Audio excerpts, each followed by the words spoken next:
Box to Box Media Network. Hai, Chandra Purdes, dan pada podcast kali ini saya mau sharing tentang buat kamu yang mungkin susah gitu ya kalau ngelihat orang lagi seneng, kamu perlu dengerin ini. Oke. Jadi ini saya dapat satu pertanyaan dari Instagram saya yang masuk dari salah satu follower saya. Dia nanya seperti ini. Halo Kak, belakangan ini saya sering dengar podcast self-dev dan benar-benar related banget sama yang kurasain saat-saat ini. Saya adalah mahasiswa semester 7. Saat ini saya sedang bingung apa yang sebenarnya yang saya rasakan saat ini, melihat teman-teman saya diterima magang di perusahaan terbaik. Senang mendengar kabar bahagia dari mereka, namun dalam diri saya merasa down karena saya sendiri juga belum menerima kabar baik dari tempat magang yang saya daftar. Menurut kakak, gimana sih seharusnya cara saya merespon teman-teman saya ketika mereka bercerita mengenai kabar baik magang mereka?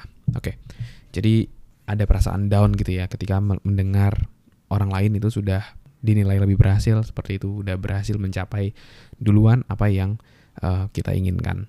Dan perasaan itu bisa saya bilang itu adalah hal yang wajar gitu ya.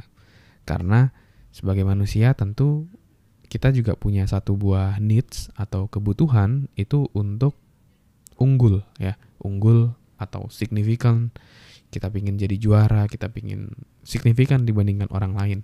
Dan kadang ketika kita melihat orang yang jauh lebih sukses, teman-teman kita bisa lebih sukses duluan, ada perasaan, widih, dia udah segitu, kok saya gini-gini aja ya. Pasti ada perasaan seperti itu. Ada perasaan down dan dalam tanda kutip ada juga rasa cemburu. Oh, kok dia udah bisa mencapai itu duluan ya, sedangkan saya kok masih belum gitu. Dan saya pun juga pernah merasakan hal yang sama gitu, karena saya juga dulu adalah orang yang cukup ambisius ya, untuk mencapai goal saya harus bisa mencapai, saya harus jadi juara dan lain-lainnya, karena saya tumbuh di lingkungan yang cukup kompetitif gitu. Dan berdasarkan pengalaman saya, ketika kita memiliki mindset seperti itu, di mana kita susah untuk ngelihat orang yang lagi senang atau yang jauh lebih sukses, itu seringkali juga bisa menjadi bumerang buat kita, di mana kita justru jadi stuck, kita jadi terhambat gitu ya, untuk bisa mencapai target-target, untuk bisa mencapai goal-goal kita. Dan salah satu guru saya pernah bilang bahwa daripada kita sibuk gitu ya, sulit untuk lihat orang lain senang, fokusnya pada kompetisi, lebih baik kita menganggap mereka menjadi seorang teman belajar. Oke, kita ikut happy, kita mau belajar dari mereka, dan sekarang juga sudah zaman kolaborasi ya, bukan zaman kompetisi. Jadi kenapa enggak gitu ya, kita menjadikan mereka menjadi inspirasi, menjadikan teman belajar, ikut happy, dan justru kita mau belajar dari mereka. Apa sih step by step yang mereka lakukan yang mungkin kita tidak lakukan untuk bisa mencapai goal tadi kayak gitu. Oke, kalau kita dari awal udah sedih ketika melihat mereka lebih sukses, itu akan menutup kesempatan kita untuk belajar dari mereka. Dan misalnya contoh di karir gitu ya. Di karir dulu ketika saya mau menjadi seorang trainer, saya pun melihat sekeliling saya. Dan ada perasaan, wih, dia udah ngisi training di perusahaan A, B, C. Dia karirnya udah melejit, dia udah buka perusahaan, dia udah nulis buku, dan lain-lainnya. Dan tentu itu pasti akan ada rasa down juga seperti yang tadi disampaikan. Tetapi saya punya pilihan, apakah saya mau pilih saya justru jadi down, atau justru karena teman-teman saya udah bisa mencapai hal-hal tersebut, justru menjadi kesempatan saya untuk bisa belajar dari mereka. Gimana sih step by stepnya untuk mereka bisa mencapai goal tadi, yang dimana saya juga bisa mengikuti apa step by stepnya untuk saya bisa jadi jauh lebih sukses juga. Dan akhirnya yang saya lakukan bukanlah saya justru jadi down untuk karena saya melihat sebagai kompetisi, tapi saya melihat itu sebagai teman belajar. Dan dari sana saya jadi belajar tuh detailnya untuk bisa dapat orderan training, untuk bisa ngisi training, untuk ningkatin branding. Dari situ saya belajar tuh detailnya. Oh, ternyata mereka pakai iklan koran. Karena dulu di tahun 2011 itu salah satunya itu masih oke gitu ya, iklan-iklan koran.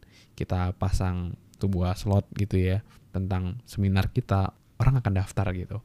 Dan juga saya belajar, oh ternyata strategi marketingnya waktu itu dia pasang di Twitter, ada akun namanya @eventsurabaya dan lain-lainnya gitu. Dan ketika saya mau membuka diri, ya, ikut senang sama pencapaiannya dan mau belajar, dan justru saya mendapatkan insight-insight apa sih yang harus dilakukan untuk bisa mencapai goal yang sama gitu, mencapai goal yang kita inginkan juga gitu. Dan akhirnya ketika saya melakukan hal tersebut, saya dapat banyak opportunity, jalannya jadi terasa lebih terbuka, dan saya bisa berkolaborasi juga dengan dia seperti itu, dan akhirnya karirnya jadi jauh lebih hebat, jadi jauh lebih meningkatnya, jadi jauh lebih besar.